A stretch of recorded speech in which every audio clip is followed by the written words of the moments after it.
Foxy9 has to push out. It's a bit of a one-way in his face as well. He tries to work around it, but he gets spotted out. His feet. Meteor sprays him down, and we end the first half 8-4. Well, T1, it looked like Gen G might catch up, but they stabilized with a nice lead. 4 points ahead of Gen G in the first half of their map pick on Pearl. There were a lot of question marks when we saw the draft. I mean, you took a beating next to Boom Esports, barely scraping by with the win, and you still wanted to come here on this map, even though we've never seen what Gen G has prepared. But they get the read. Gen G, they're not going to have anything special. That's not the Gen G way. And T1 come in with good executes, and now we'll see if that aggression, if that teamwork can continue in the second half on defense. Yeah, that's the question, isn't it? I mean, we saw how effective these executes are because of the double duelist composition on the attacking side, but how does it fare on defense? Are they going to come in with the strongest retakes? I mean, Gen G, of course, they will be able to set up as well. We'll see. T1, again, with Neon Yoru, you're generally going to want to push out, get some space before you go for those fast rotates. The rotation speed is something that Gen G has to keep a note of. You know, the old style, the 4-1, push and pull, try to find a timing. It's not going to be as smooth because both the Yoru and Neon can just pop up on one side instantly on the next. So they'll have to sprinkle in some good, powerful set plays. We'll see if that can work. Lots of fans from both teams with just all different types of artwork to continue on. There's the little Genrong, the Gen G Tiger mascot. Lots of goodies that Gen G's been marketing with that. Wait, the mascot has a name? Yeah, it's Genrong because Horangi is tiger in Korean. Oh, so it's Genrongi. So they take out the first syllable and it's a Gen G tiger. I never knew that. Today I learned. Nice. I was trying to figure out a way to make it work in English and it just doesn't. But there you go. That's a little Gen G trivia, but we'll see if there's any reason to talk about it any further after this map because Gen G currently down 4 points. Yeah, meanwhile, T1 starting to pick it up. Buzz kicking things off with a bit of a human recon movement outside of A main, but doesn't spot anything out.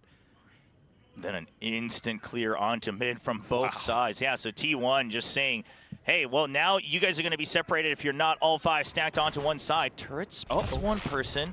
That's an instant TP. Because of the turret position, you know that at least the Killjoy should be on the B side, and they go to defend.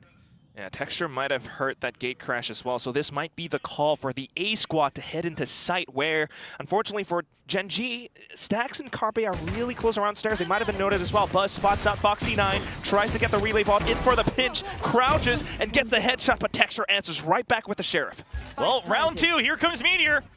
Next up, Texture versus Meteor, the old teammate, and he's just gonna say, well, hello, good old friend.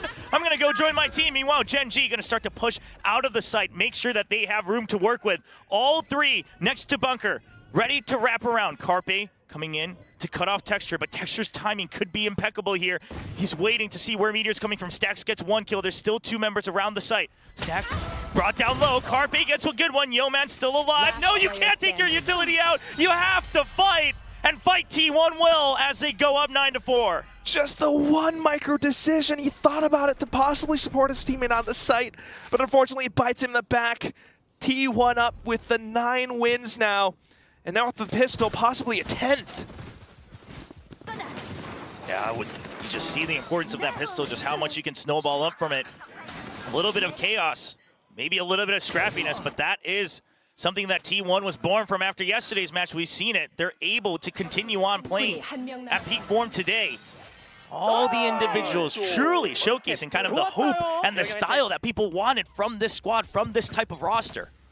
And the scrappiness is really breaking apart Gen G's Texture. They had the setups towards A, but it's all broken off. Now, in with a bit of 0 point, they spot out Buzz, and back into mid they go. Just 1 Sheriff for Texture, and he'll lead the pack. You know what the Gen G squad can do with this. On flash out, they're ready. They want to continue to power through. Oh, if they take Carpe down, that is a Bulldog fragment. Carpe just waiting, calling for backup, desperation, and a good timing and a pinch. Carpe and Meteor working in tandem, Bulldogs in hand. Texture still alive, but Izu will come for backup. Not in front of ammo, but the backup is so quick and ready. Down to just Karen. Has to go for the spike or maybe thinking about the guns as well, but he has to know that they are all close by. The T1 players all converging into his lone position. Buzz out from the back with a judge, but onto the pistol, he actually gets fragged out by Karen. He starts running. He knows that that's out from the A side. He expects us to be weaker, but they are right behind him. He knows that they were somewhere near mid. Karon, where do you plant? Is it backside, or are you looking to go back out onto main? He's going to plant safe onto the smoke. He'll have time to reposition. Stacks and Izu trades weapons. Izu will have to go in with the drone. Bulldog in hand. Right here. And considering the position, considering the timing, the drone fairly confident that it should be heading out towards a main. Karon, he can't really make a move until he hears that tap onto the spike. But in a 2v1, can he land the shot? Standing ahead. An outlaw as well. That was his 1 star. Okay, Recon not finding him. They have no idea. They're not expecting. Oh, Izu gets an inkling of it, but that's a headshot. And Karon, he trusted he was off of the spike, almost lands it. But Stacks will refuse to get hit today.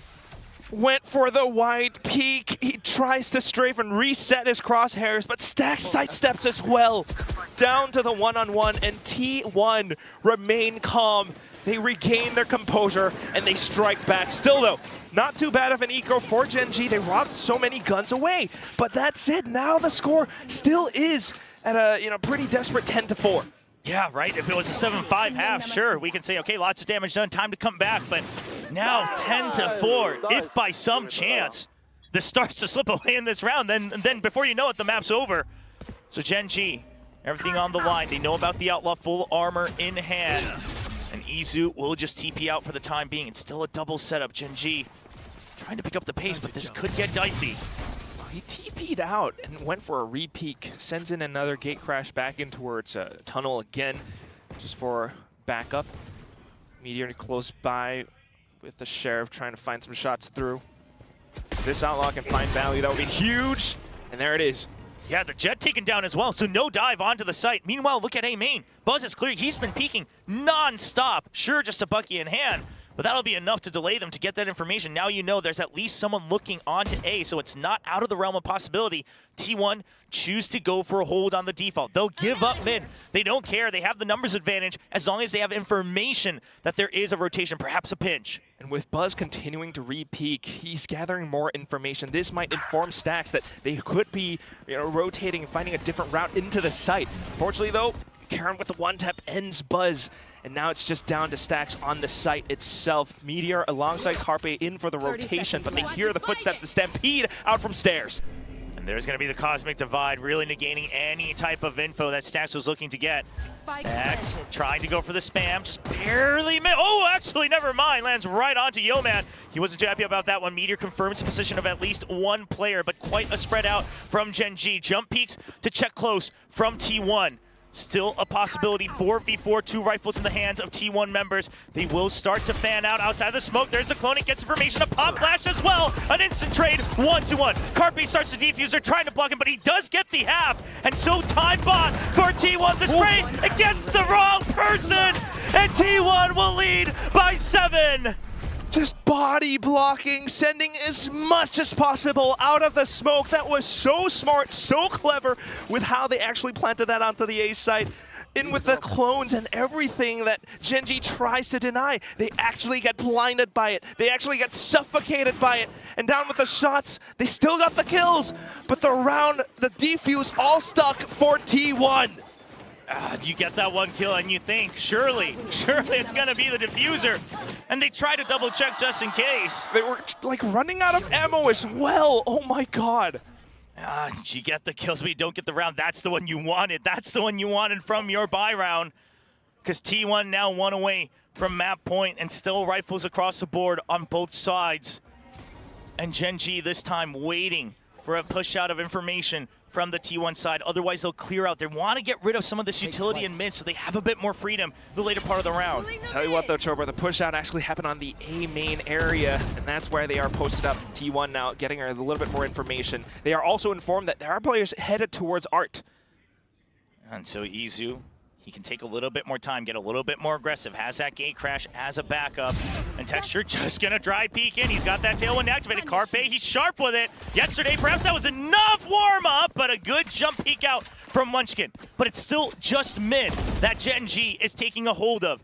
Meteor up against his old teammates, up against his old team, where he was creating so much space. Can he do it against them? He starts with 1 kill, and he's looking for more, but Foxy9 once again says now it is my spot to be earned here on Gen G. Foxy9, the one to take the space and now to hold down to the site. It's just 2 players from T1 to try to retake, to find that map point. They stand up close. Stax starts things off with a headshot. Okay, the clone just gonna be spent by Foxy9, still looking for one, and again, this is where he shines. He wants to take these fights. A 1v1 on the site, but back up far away from Karon. Looking at that off angle, and Izu, he susses us out. He wants to go hunt for it. He doesn't have much time, but he needs to get the kill. He will not. And Gen G will crawl back into the game with 5 rounds. That is just incredible. I mean, good little fights out from Gen G, but at the same time, down to the 2-on-1. The fact that Karon doesn't just hold out, exposing his angle way too far. He actually anticipates maybe there is a slight chance. I still got to watch my back, so he plays relatively safe and tight around the pillars. Foxy9 marking the angle on towards the clone as well, so just Gen G trying to stay on top of things as much as possible. And now Econ finally broken away from T1, and still not map point. We've seen this before so many times. You cannot let go just yet if you're T1. Still though, not quite the firepower in the round. Just a couple of spams through and Meteor's down to low HP. Izu, they want information, but Gen G knows this. They know that they're going to be hungry for information. Can't TP out in time. That's the Yorugon. Now numbers advantage. Even with fast rotates, they don't line up. They'll get a clean shot. Munchkin shuts down his old teammate, his old Sentinel. And Buzz now holding close. Next batter up with a Bucky in hand. Boom, finds a nice timing to jump in. But he's now stuck. I mean, you can't jump peek out. You have no idea if they'll be far. Yeah, tried to go in for a blind shot, 1 HP, has to instantly run away, basically. Carpe and Stax as well, just trying to hold each of their own lanes, but nothing really found. Carpe starting to get a little bit adventurous. Yeah, Buzz just wants to buy enough time for Carpe. He was making a little bit of that noise. Now the smoke's up, so he will just hold in the back of sight. Sheriff in hand. Carpe, he's made many miracles happen for T1 with this weapon. But he's gonna choose against it. So much time has passed that they want to try to group up, and that's exactly when Gen G starts their advance. Which might work out against T1's decisions right now. Bucky's still in the hands of Buzz, trying to find something, trying to get lucky. Unfortunately, not gonna be found today. Karon continuing on his advances, but here comes Stax out from heaven! 2 kills already! Reload. Was it heard? Either way, it's going to be a far hold from Karon. Just making sure that he has not rotated back out. Stax, he's ready for a bit of a pinch, and there it is from Karon. Cleans things up, 3 points away from his Cosmic Divide, and now only 5 rounds in between these 2 teams. Getting a little bit closer, but of course now the full buy out from T1. A couple of ultimates as well in their bags. I mean, they've been trying to work out early on, trying to gather as much information as possible, trying to get Crash back into safety. And then Gen G starts to play a little bit more reactive, so maybe trying to spot them out this time, but otherwise, still Gen G being quite sharp with their movements. 4 ultimates online, in fact. Yeah, no operator yet, though, so it still has to be some advances to get information. And Gen G, look at their positions. They know this. They're ready for it, and they'll wait out the first wave of potential util. Watch if someone does push out, but nothing so far. Bit of a jiggle from Carpe towards the back of Halls, and he repositions. This time, it's going to be an extra support in mid, ready for the trade. They know exactly where the kill came from Foxy9 before. But all right, they're just going to back out. They don't want to take the risk. No further advances on B site, so it could just be a reset from Gen G. A good read coming in from Stax, leading T1. Taking things slow and steady. Look at how Meteor's positioned so far back as well. I mean, he's in a good spot to deploy the lockdown if needed. One tag from the drone, but still not much information on either side. I mean, everyone just waiting with bated breath on both sides. The first fight, the first contact potentially happening here in Art. But that dimensional drift, does it force Gen G further into the site? They're just going to be herded in, just like sheep, all the way into the site. Flashes come out to hold them at bay. There's the lockdown. Another flash at the ready, just trying to get as much information as possible, and Izu will use the clone to his advantage. Gets one kill. Texture on the site. The lockdown has been taken down. Now 4 members of Gen G banning out, but they don't check the bunker, and Stax will hold on. Buzz arrives, Yeoman takes care of it, but Stax eventually with the wall bang. The site is now in Gen G's hands. 2v2, only 10 seconds left. The plant has to go safe. Karon, the flash comes out. He will jump out just in time, but the health, it's not good. Munchkin will equalize. Carpe now here. Karon knows the position of both. He needs to win the fight one at a time. He tries to get ahead of it! And Carpe swings out at the right moment. A little bit unfortunate for Karon as well. He was down to just 7 rounds left in the mag. Tried to conserve it, and I gotta imagine why. Maybe that's why he couldn't quite land the flick on towards Carpe. But still, such an incredible round from T1. Just being able to herd them into this entire setup. I mean, Izu basically said, you gotta choose. You wanna fight me or you wanna fight the lockdown? And that's when Gen G Yeoman pulls out the Hunter's Fury, tries his best alongside his teammates to hold their ground on the site, down to the 2-on-2. But that's when T1 unfortunately comes out on top, and we are at map point. T1, the econ still not looking great, but like you said, just one more round needed. So much pressure off their back. And this time it will just be a stack onto A. If they are able to get a pick at some point in this round, they do have 2 great ultimates for that retake onto that B side. So a very wise choice from the T1 team.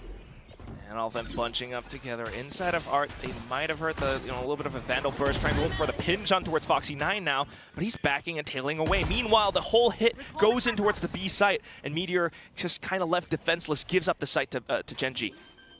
Okay, but Gen G, what's your plan here for the Cosmic Divide and the Hunter's Fury? You do want to hold close at some point, because just the Cosmic Divide won't be enough to stop this retake, stop the advance. They'll get ahead of it. They'll make sure that they have to peek out. It gives them a position nice and close on the site, and Yeoman with a double kill. Texture also with the judge. Now Blades out, spots one in heaven. Eyes all trained above, but it does not look like it's going to be a possibility here for T1. They will have to wait one more round. Spots him, Carpe will get that kill. Crouches and sprays down. Still though onto the other end. Stax trying to get a little bit lucky with the Sheriff, but Yeoman shuts him right down. Carpe has to back off for the save, and Gen G able to fight right back, getting ahead with the Cosmic Devo. Hang on a second. Yeoman wants this. No, he's chasing. He's only 2 points away. They need every ultimate they can get. It doesn't look like he's gonna have time though. Just down in sewers, trying to go for a spray of some sort. Ooh. Back and forth. Trying to make Swiss cheese of each other. Still 12-7. T1 might be able to buy back up now, but we have seen what Gen G is capable of. It's 5 rounds to close in on this gap. See if they can do it. Sure, just saying, NT, let's try to go next and see if Gen G can do that 5 more times. The ultimates though. Yeah, you still got the 2 power ultimates. You still have that overdrive as well, so maybe another round comes where you're doing with the econ. Buzz could be a menace. In fact, it's just going to be this round. He's going to get ahead. Takes down the recon, but oh, it's just a nice double peek. They each find their targets perfectly. Oh man, once again, you gotta applaud Munchkin for how he's able to set up his teammates time and time again. Now off towards the races. T1 tries to refill that space, but Foxy9 has held the angle. Texture eliminates one more out from the front, and it's just Meteor pushes into the smoke. With the Guardian, he actually finds Texture and now tries to reposition. Just has to get out. You don't want these ultimates to come online for free on the side of Gen G. 3 members, 1 or 2 points away. So Meteor will make the run for it nice and early. It's not so much about saving the rifle, it's about making sure that Gen G doesn't get a free round during these 5. Now about to be 4. Yeah, and you can see Foxy9 alongside Yeoman. The ones who are closest to their ultimates are the ones going in for the hunt. They have Meteor sent, but Meteor is a little bit far away as well. Relatively close if Meteor heads back in towards A link, so just trying to hold on to this rifle, trying to hold on to the potential ult points for the Gen G for dear life. So far so close, and Gen G slowly but steadily picking up the steam. Now 4 more chances. Like we said, close to their ultimates to catch up to T1 from the Gen G side. And T1, you've had these power ults for the retake 2 rounds in a row now, but it doesn't matter if those members are dead. And Gen G, somehow Munchkin just getting the read, then it's gonna be a potential aggressive push out. Reads it off the smoke. And the vibes are coming back. Gen G, they're starting to laugh, and it's so tough to beat someone who's just enjoying their time, win or lose. It is the first map, so I can definitely see why Gen.G isn't really feeling that much pressure just yet. They have also been the team to reach the international stage several times now, so maybe not feeling it too much, and that is a huge boon, underneath their wings. Meanwhile, for T1, definitely a little bit more pressure, but because they are so close to really closing out this first map, that could also give them a little bit more pressure. They are really trying to wreck their heads, trying to figure out what is the best possible strat that we can call, or best setup that we can call to end this once and for all. And that's something that I've talked about a lot on the side of Gen.G, looking at this kickoff. It's just the winning habit. It shines through. The winning mentality that they have, that it's okay. We can win in the next round. We can win in the next map. We can win in the lower bracket. We're good enough. We know that. And they take that to really comfort themselves. Whereas you look at the T1 players, so many of these players other than Meteor, they got so close. They know they can, but they haven't yet. And that starts to build up as pressure even when you're leading. We'll see if it starts to bite back and maybe just latch onto their ankles, pulling them down even on this first map. Yeah, it actually might be happening down to just the half buys once again. Easier though will note the information that's handed to him, and Gate crashes away. Meanwhile, Gen.G has a secondary squad headed in towards A main, just waiting for that initial smoke to dissipate. Yeah, and an op in Texture's hand, so they want to basically cut off the angles one by one, take a long-range fight if it's given to you, but if not, just take contact, clear angle by angle, and trust in Texture's ability to land that first shot, knowing that T1 will want to take space, that they need to fight for space to get information. Slow and clear, peaks, slicing the pie. Buzz, though, really close towards mid-doors with the Bucky. Not gonna show the op just yet. Read clear. See if Meteor has a read on that timing. It took a little while for that turret to get taken down. Yeah, he susses out a potential contact play, but for now, would just play at range. Goes for a little bit of a spam to check. Thankfully, Carpe 30 on seconds the ready left. with the stars, but now that it's gone, this is when the angles come into play. Texture dashes in. Yeah, and everyone is here from the side of T1. Texture, you can't get too far out of it. Meteor's ready! And this, you know this. This is your teammate. This is how you won trophies last year. He'll just hold things down. Munchkin tries to land another shot. He'll go for it. Foxy9 there for the support. But now it's all down to Charon. He will get the plant. 1v3. Oh no, he has to get off of it. He hears the footsteps, and it's just too much. T1 will lead this best of 5 1-0 by taking their map pick on Pearl. And you gotta imagine that takes just a little bit of that pressure off. Might give them a little bit more of an advantage coming into the later maps. But for now, 13-8 T1, looking good, looking ready. Yeah, it looks like you might, again, a lot of teams that face this, you give Gen.G a chance, they start to crawl back, they start to gain that confidence again, but T1 able to shut it down in time off of this half buy, but going for that fast rotation, just a little bit of info off of Meteor's util. That's all they needed to set themselves up. And just how ironic it is that it's Meteor with his util, his shots, that will put the nail in the coffin here on this first map. Meteor, who used to be on Gen.G from last year, right? I mean, that's just gotta be a little bit poetic as well. The fact that he was the one holding on to that hero rifle, I mean, you mentioned him. This is how he plays. This is how Gen.G used to win. It's just, I am so curious how the rest of these maps play out. And there's just, again, with so many stories here, so many players wanting to prove against old teammates, old teams, old coaches, in fact. And right now, I mean, obviously we had that storyline last year from Munchkin and T1 as well. There's some history there. I mean, you just keep going back. The onion just keeps getting deeper and deeper. And for now, it is going to be T1 leading one step closer to go to Masters Bangkok, to return to an international stage, try to get further than they ever have with a new Korean squad. But for now, we'll send it over to Desk to talk about everything that happened on that very first map. Thank you, gentlemen. What a way to kick off this lower finals. T1 secures their map pick of Pearl very convincingly against Gen.G. Now, the casters did point it out that Gen.G did start to get the momentum later in the second half, but it just was too little too late. Yeah, we've seen this interaction between comps like this multiple times so far in this kickoff. It's a double duelist style up against a bit more of a standard, flexible kind of comp.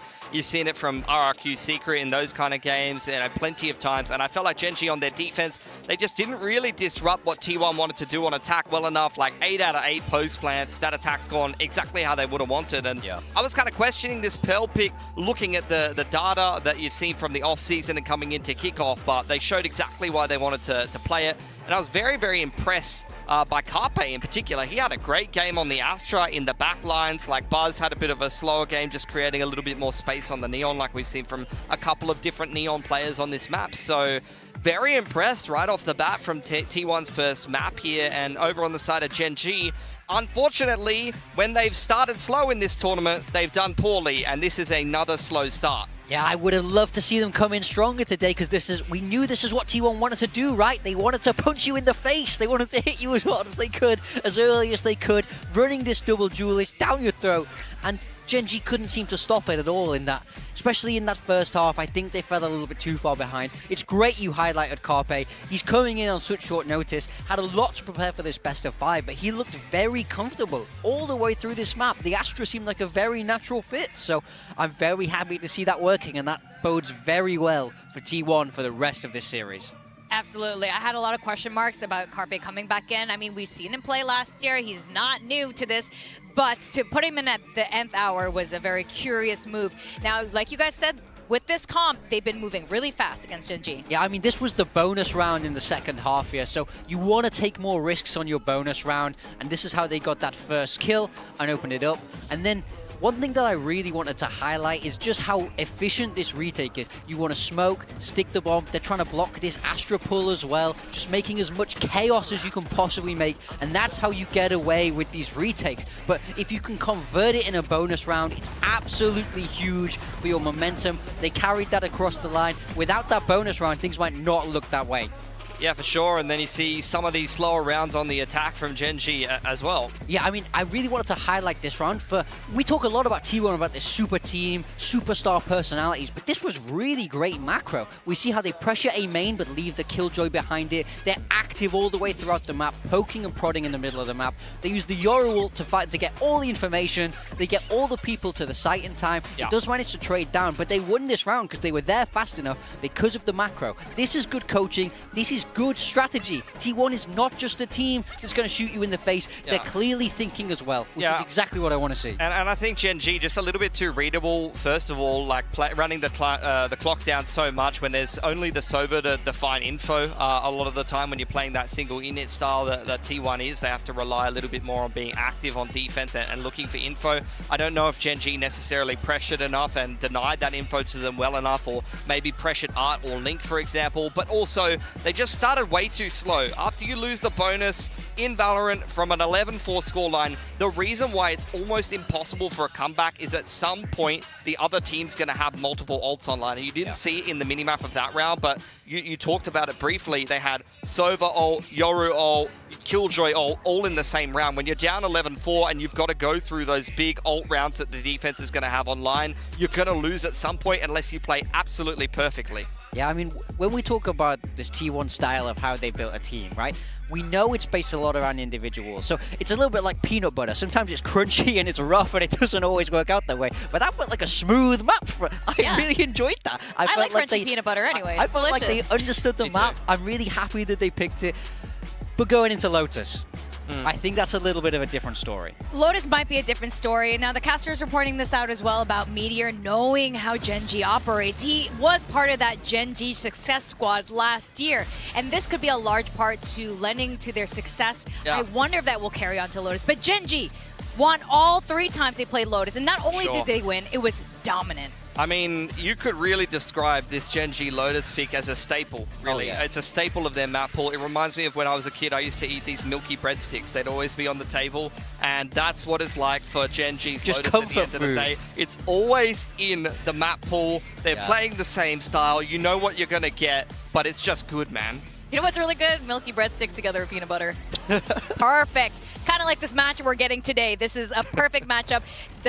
What we were talking about, there's so many storylines here with old teammates facing off against each other. A lot of people, a lot of the Korean players looking to prove themselves here on home soil here in Seoul, South Korea. Now, map 2 is going to be really exciting. T1 has made a lot of changes, including, seeing the ISO come in. Yeah. I mean, for me, it's all going to be about the A lobby fight, right? We talk about this a lot on Lotus. This is how the kind of macro has to play out. But Gen G will have had a chance to watch how T1 were approaching that, especially on the defensive half, because the ISO made it so hard for DRX to get through yesterday. So I want to see how Gen G are adapting, because we also spoke yesterday about how great Gen G are in that A Rubble fight. So it's really what answers of the coaching staff got prepared for this ISO. Yeah, I think for T1, their approach on attack in particular has to be a little bit more straightforward at the end of the day. They only have the Sova on the single E-Nit. They can't really pivot and try to retake a lot of map control like you see a lot on this map. It's a lot of A control into A execute. Very straightforward approach every single time. And the main thing, as well as the double duelists that I'm really looking out for T1, is just the difference that you have from the IGL standpoint. We had the IGL matchup graphic in the pre-show that we didn't touch on as much, but IGLing from an info init role like a Sova is so different from Munchkin being on a Viper. Like, it's all about that relaying of information and that secondhand information. For Stax, on one hand, he's playing the Sova. What you see is what you get. You can inform the decisions and then make them straight away. Over on the side of Munchkin, though, he's sitting on the Viper. It's a little bit more stagnant. Yeoman has to feed him the information, then he has to make the decisions from there. Now, I'm of the mindset that Gen G's really good in their best of 5, so you can really go the distance here. But in terms of the performance we saw just now from T1, big time, do you think this is going to be a 3-0 kind of situation? 3-0 is tough, especially with this map here. So momentum is massive, momentum is hugely important, and T1 certainly have it right now, but now the onus is on Gen G in my mind. If Gen G lose this map, absolutely it's a 3-0. Gen G need to get themselves on the board here, but that's where the pressure really starts to come in. If they lose Lotus, what can they win? Yeah, no, I think Gen G does have a fair shot at Haven. Surely at this point they've been figuring out Haven. They've been going into really long maps there, going into the overtime often enough. On the Korean broadcast side as well, we were looking at their predictions. Also, only one talent picked T1. So I think right now, Genius. Still the one genius person together with you. Is that why you're in red today? Yeah, absolutely. I'm just for the occasion. Coordinated. Yeah, Wow. It's the bias goes hard here for T1 big time. They doubted me. They doubted me. Never again. Calm down, buddy. They've won one map.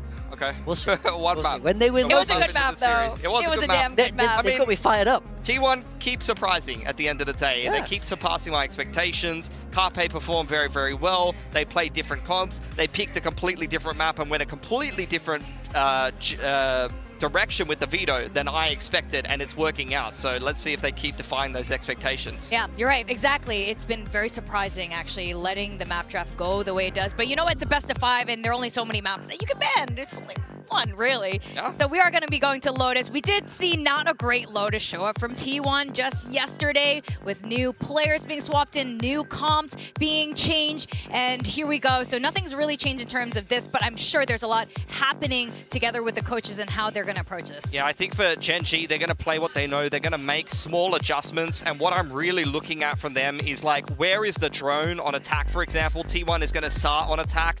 Is Stax going to start droning for a fake instead of just taking this control, and then they're going to read into that a little bit too much? Because the Sova is the key agent for me on T1. Yeah, I think the Sova has to do a lot when he's on his own in that single initiator role. It's hard to clear as much space as you can with the fade, but for me, you have to keep your eyes on Meteor. Yeah. When you're playing an ISO, he has to perform. He has to perform. The shield And is he a did it huge yesterday. tell as well. Yeah.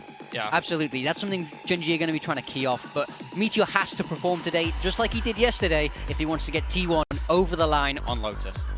That's right. I think these are good insights going into Lotus, and I know the stadium is full right now. The Korean fans are having a blast. It doesn't matter who you're supporting, but you got someone definitely to support. We are going to go on map 2 of Lotus. Are things going to be changing for Gen G as we go back to our casters, Chobra and Quack?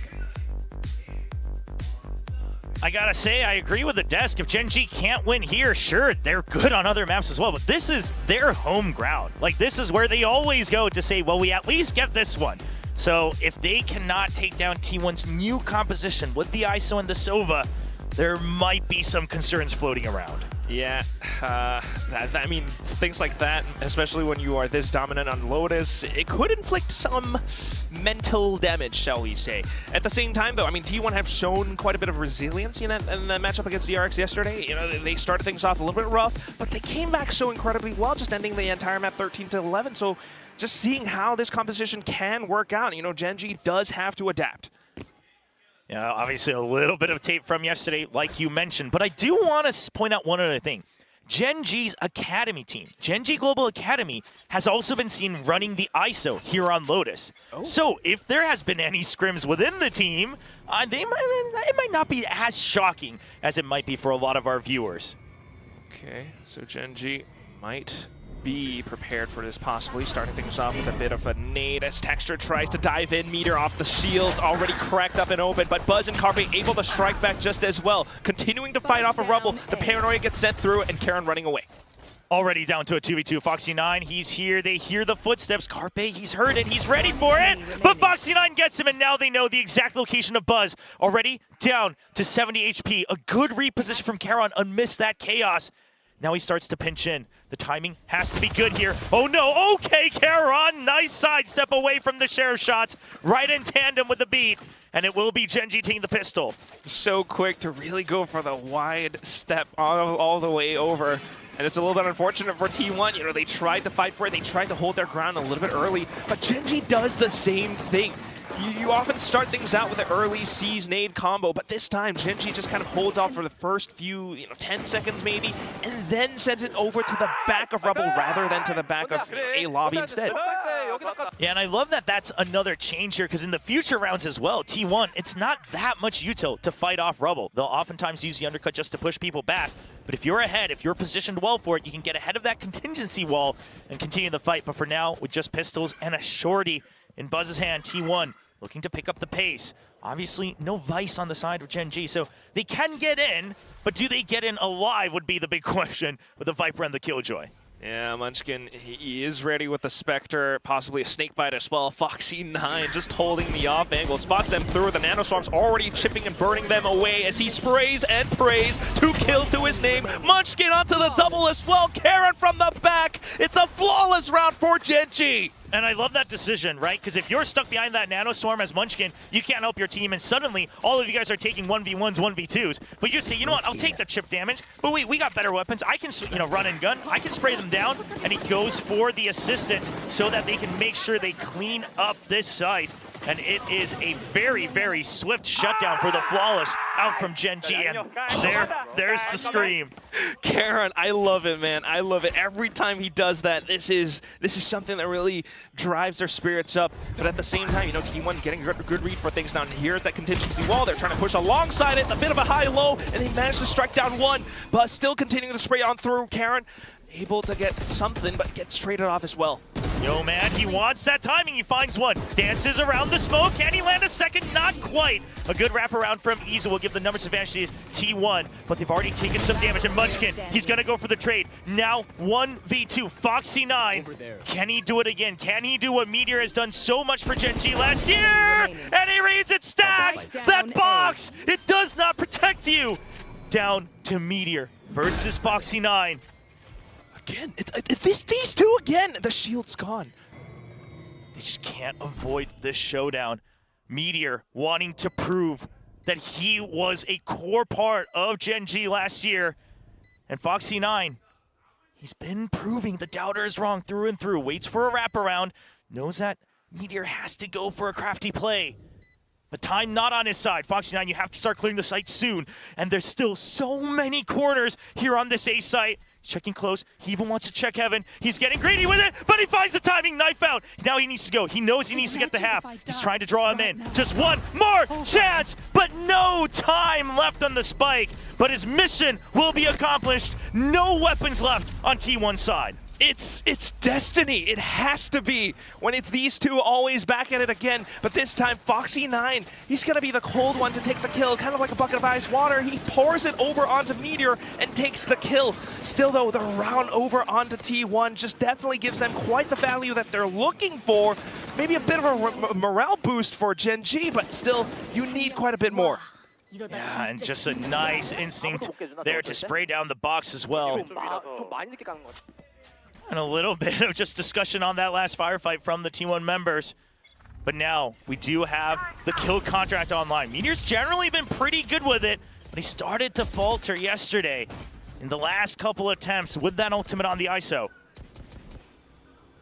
Assigning a lot more respect to that Rebel play now. Just avoiding the drone or trying to watch for it. A fast push out from C. I mean, immediately they say this has to be a group effort from T1. Still more delay coming in. And now it's going to be Charon taken through the other dimension. Meteor, he's ready with it.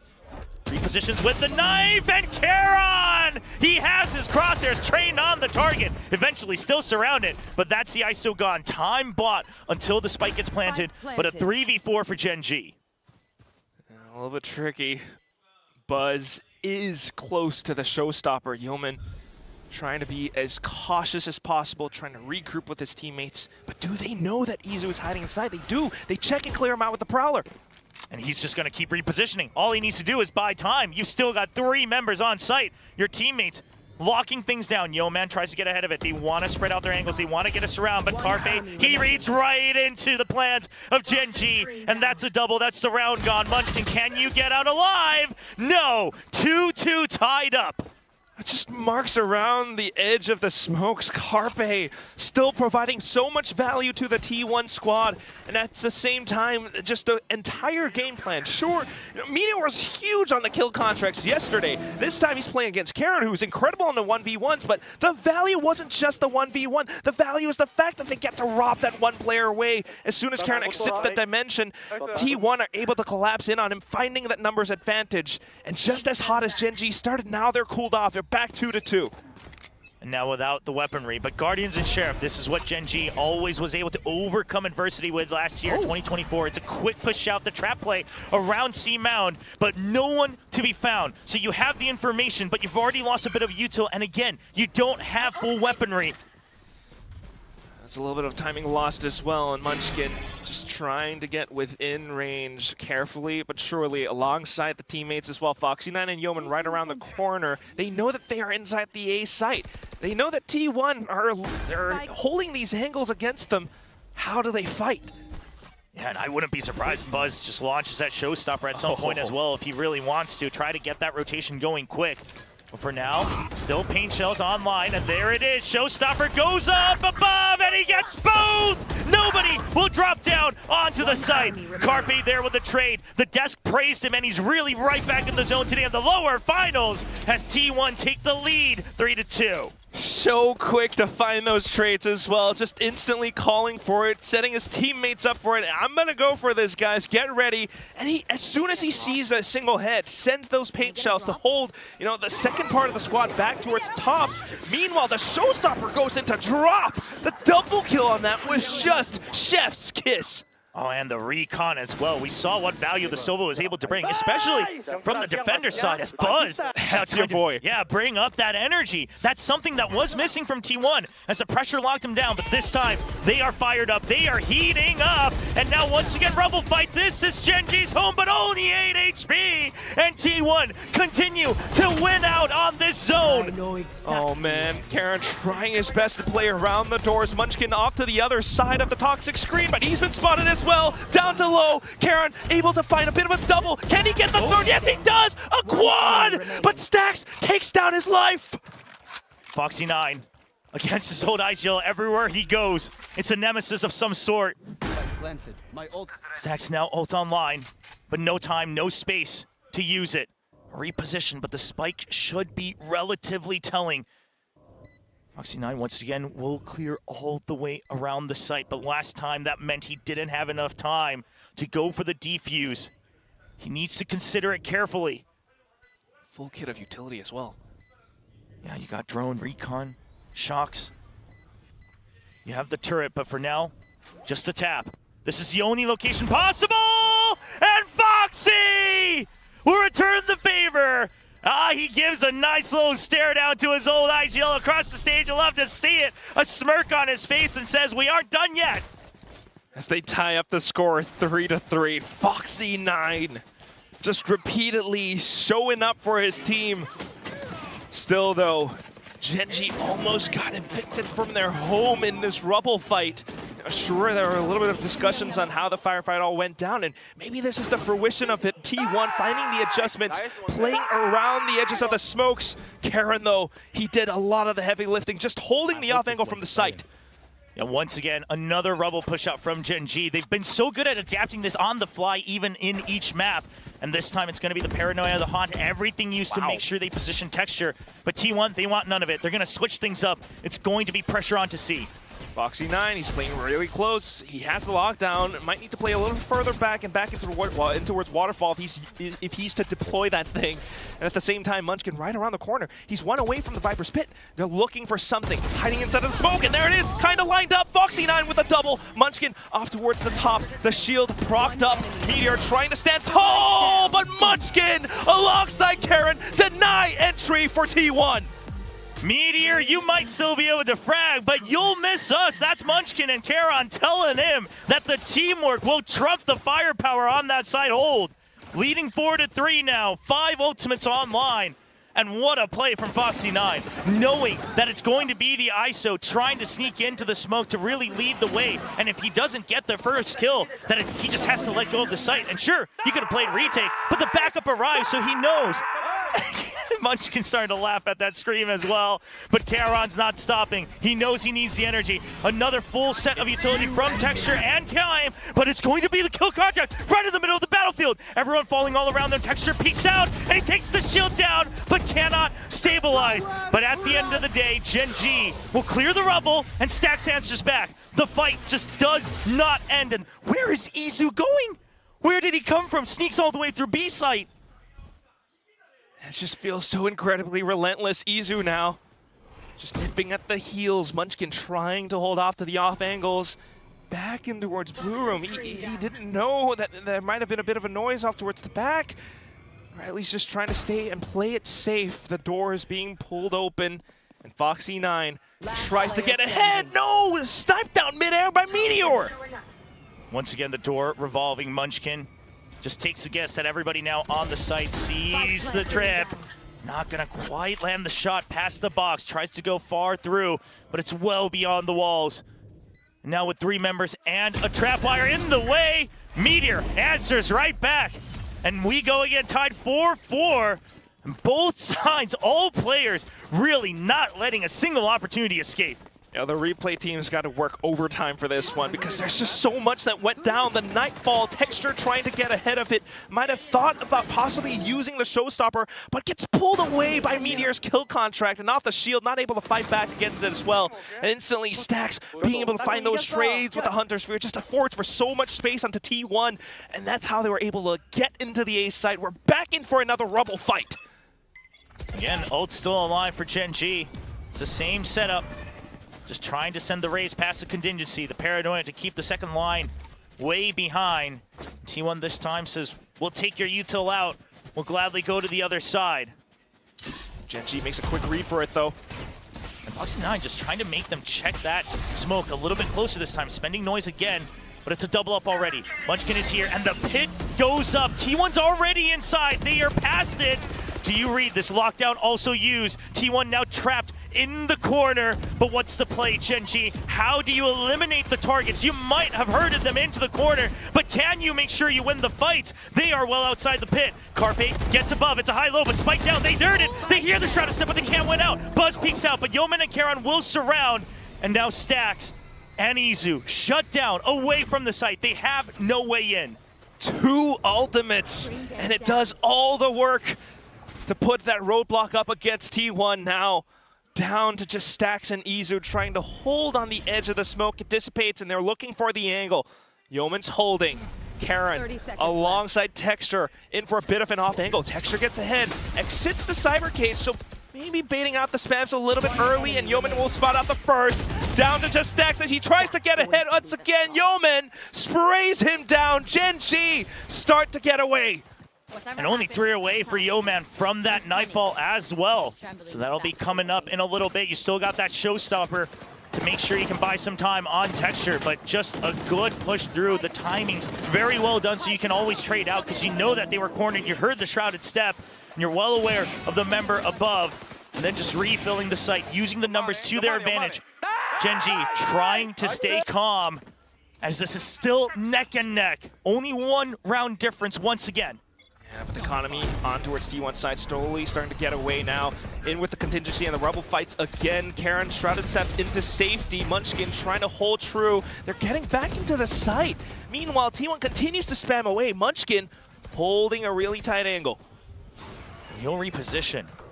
They do still have that snake bite, so making it look like it was going to be the same Rebel play, but this time Raze is not on this side. You have that showstopper as well, so it's something you can use for the retake. And if they get sent into the B site, looking for a potential surround here from Gen G, they have left the site wide open.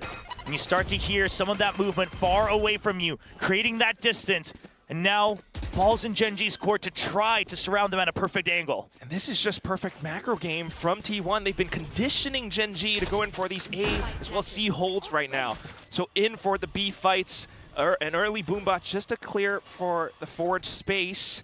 Nothing spotted yet, and T1 continues to hold close. Yeah, no paranoia, so the showstopper, it has to be good, it has to find a target! He goes high, and he falls straight to the ground! Buzz still holding close, it's a crossfire, they just can't find a single target. Karon through the smoke, through the mind's eye, but is that enough? Still so many targets, 4 left alive for T1. You have to clear this out, Buzz, with a nice peek right around, and Karon this time will not be able to swivel enough. What a play. T1 off a bit of a half by a couple of players on just sheriffs, and they were still able to convert the round thanks to the smart calls. I mean, just being able to create that much pressure around A. Previous rounds, they had, a bit of a send into the C side, and that's why Gen G didn't quite push out. And because of that, B was left completely open. In with the attempt at a retake, Texture goes a little bit too high, and unfortunately the showstopper doesn't quite connect. And once again, the score tied up. Kill contract online. If you go for this Rebel fight again, there's a risk again that it's just 2 members stranded in the middle of the battlefield. Texture wins 1, but he gets drawn out. So now Gen G forced to continue fighting, and Texture has to fight his way out! He wins! Meteor will be shut down. Stax exiled here in Rebel all alone with the spike in hand, and it gets dropped. Down to just Izu now, pushing further in. A lobby has been smoked off. He has to creep up, and he's trying to mask his position as much as possible. Karon is marking the back of Baby Door. I mean, it's just a high-low stack up. Izu, it will take a lot for him. Just the perfect movement, but such a promising talent. Prepping himself for it, draws one out. Waiting, and Karon will find him! Does not give him a single shot! Just has the information and instantly knows how to work off of it. Karon, I mean, he's been doing so much all throughout today, all throughout the entire tournament, slowly starting to shed his skin, feeling more and more comfortable, more open with each and every passing game. The war cries, he keeps those spirits up, and look at how he works off the wide angle. Just tying up the score again, keeping the laughter alive. Yeah, just happy that he's taking down Meteor in a 1v1, not falling to an old teammate. Of course, lots of pride on the line when you get sent into that other dimension. Contingencies trying to keep themselves protected. It will force Gen G to just reposition. This time, a turret to spot info on B, and Karon will be tasked to delay if there's another rotation. Just close hold. The Prowler, you know it was close, but how many are here? Just a nice angle from Meteor, but Munchkin immediately the trade. Shield taken off, and Karon, he's looking for more. There's a nice trade out for Munchkin as well. Just a ping pong back and forth. Gen G will look to regroup as T1 start rushing into the B site. Half of a death, it's just a mid-round call straight into B. Try to get the spike down as fast as possible. Gen G's gonna take a bit of time to set up. Foxy9 though fires off an early warning shot just to let him know that there might be someone nearby. Keeps them invested. You have the Haunt, you have the Prowler. Prowler goes out, nobody close up on Heaven, so a little bit of room to work with for Yeoman. Foxy9, a nice swing out, but Izu's sharp with it. And now the trade, a reposition from Izu, draws out Munchkin, and that's time bought for Carpe to tie things up at the half, 6-6. Just both teams fighting neck and neck, fire for fire, every step of the way. So many rounds. You take two, I'm gonna take two right back, and off to it. They're just continuing to match each other up repeatedly. In terms of the calls, in terms of the fights, so much of it is just delivering on such an explosive match. 5 rounds in a row that it's just been back and forth. Neither team able to string two together. And that just goes to show not only the level of play, but what's at stake.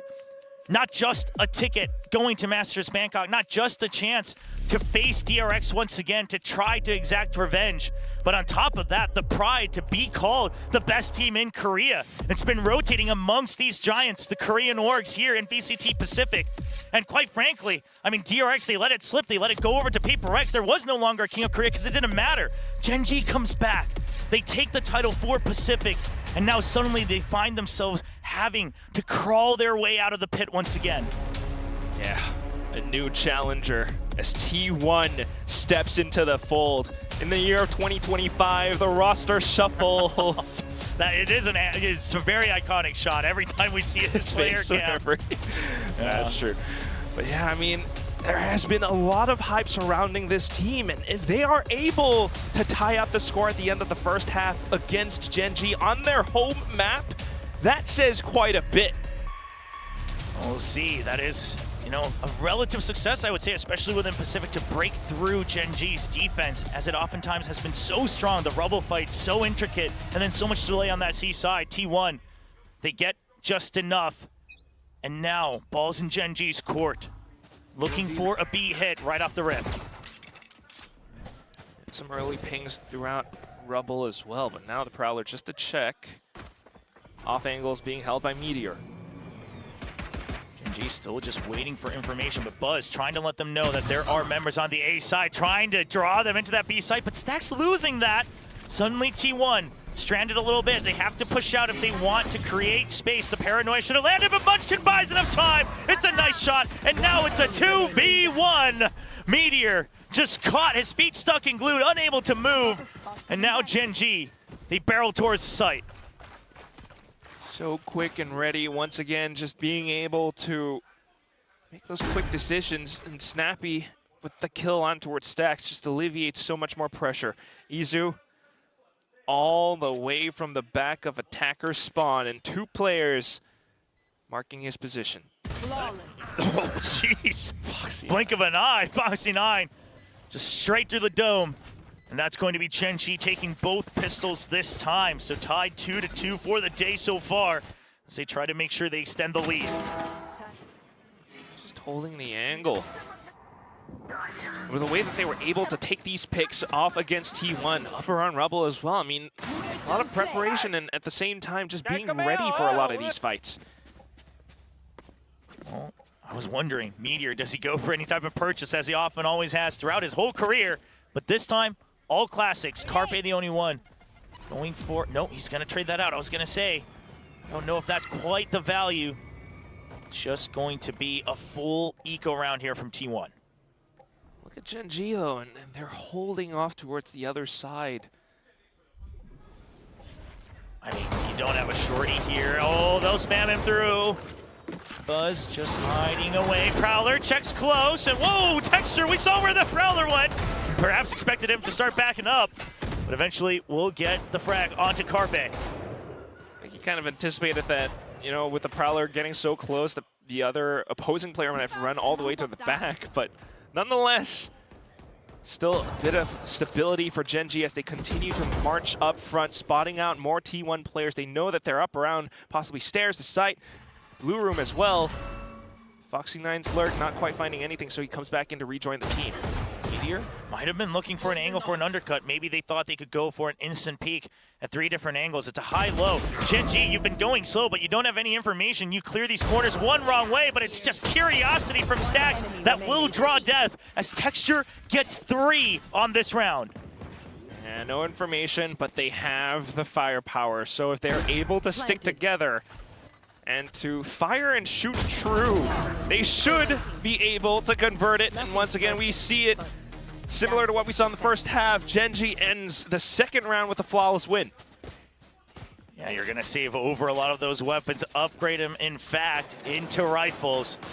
Making sure you're starting to stack those ult points onto Texture as well. Gave him the spike plant, puts him at 4. Going up halfway towards that showstopper. And trying to keep up that energy. I mean, that's a stark contrast from T1. Again, T1 really just wanting to prove everything, whereas Gen G trying to enjoy the game, set themselves up for success. Texture gets well ahead of Rubble. Oh, gets spotted with the decay still on him, and Carpe will not miss that shot. That is quite a bit of hurt as well. Gen G trying to hold out to the other side now, but like you mentioned, you know, they're able to play fluidly because of the absence of this insurmountable pressure, right? So just trying to find a different route, trying to explore a little bit. You know, it isn't too bad if our game plan doesn't go accordingly. Paranoia drawn out from Door as well on the A side. Continue to put some pressure in, but you're already exploring onto B. Now Drone drawn out. So much being spent on the side of T1 one by one. Gen G, this gives them an opportunity to at least go for a little bit of a scuffle. And Charon will get out with just a scratch. Still holding on towards the other side. Time slowly ticking away now. Izu jiggling outside of C just notes that, yeah, I can guarantee nobody's trying to set up a bit of a flank or a rotation. They are all around the A site. That's why all the rotations brought over to this portion of the map now. 2 players inside of B, left. 3 onto the A site from T1. Gen G slowly making their way through tree. Carpe notes and spots him out. Yeah, the Paranoid chases him out, but he's not tagged just yet. He's good for 2. Eventually, the aim punch gets the better of him, and Yeoman will get 1, but he's all alone. Only 25 HP, 10 seconds. The round's already lost, but how many guns can you take away? It's going to be just the 1, as Meteor secures the kill, and T1 will get their buy round. Tried to step away with the shot, but unfortunately a little bit of movement and accuracy perhaps, and yeah, this will bring the score a little bit closer. T1, yeah, they're able to answer right back, being able to fight down for this Rubble duel, and at the same time holding on to so much space all across the map. Yeah, just the slow and steady, especially with the rays gone. T1 knowing that they just have to get the picks, they just have to make sure they don't get overwhelmed. The early rotations working as well. Once again, undercut at the ready, that decay. Gen G trying to get ahead of it. Is it gonna work out this time? They'll go even deeper. This has been the variation that Karen's been showing us throughout this kickoff, going ever deeper to make sure there's an extra angle. The Prowler goes for it. He trusts his teammates. He's waiting for the ISO, but Buzz gets 1 kill. He gets 1, but he swings a little too far to the right, and Stax will return the kill. Yeoman with another trade, and now a 3v3 down to a 2v3, but it's actually just going to be Munchkin left all alone. Foxy Nines on the other side. Munchkin has to fight his way out. He has to survive. Carpe getting curious. They're giving him the 1v1s. And Stax, yeah, now knows that the numbers may not be on his side anymore. He'll wait for the curiosity. Foxy 9 overthinks it. And Stax, his patience rewarded.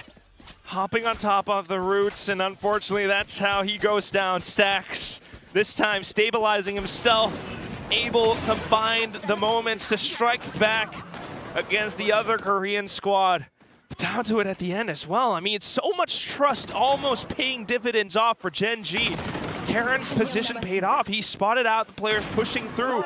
Just down to it at the end. It was so much work for Munchkin to carry them over across.